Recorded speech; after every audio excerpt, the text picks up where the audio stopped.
What information is needed for drafting a will? Imagine planning a trip without knowing where you're going or what you'll need along the way. Drafting a will is similar. It's about gathering the right details to make sure your wishes are clear. When you start creating a will, you need to collect some important information first.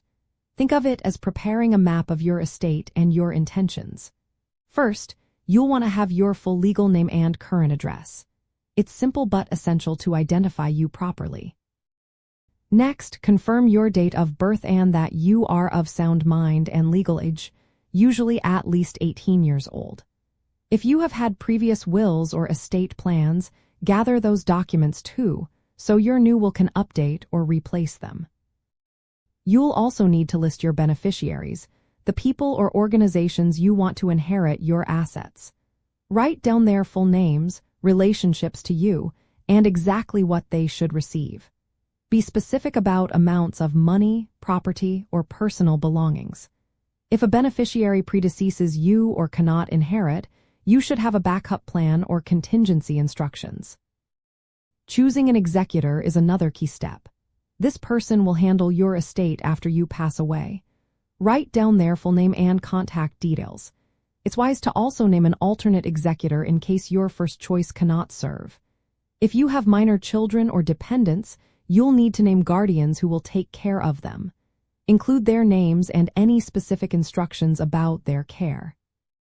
Make a detailed list of all your assets.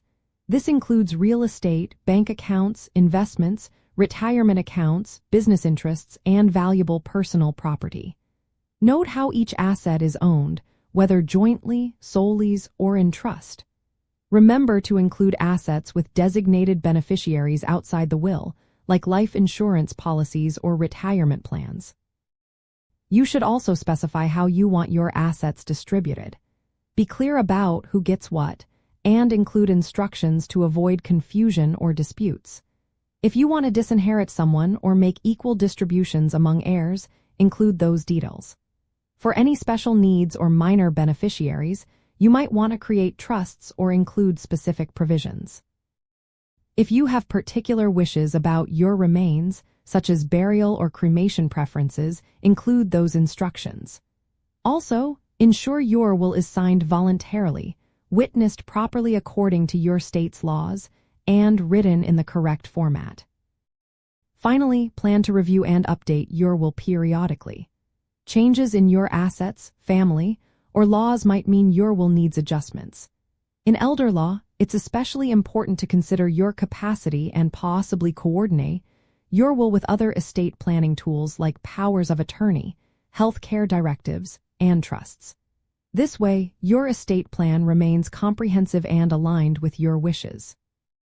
Gathering all this information helps your attorney draft a will that clearly states your intentions, protects your legacy, and gives you peace of mind knowing your estate will be handled as you wish.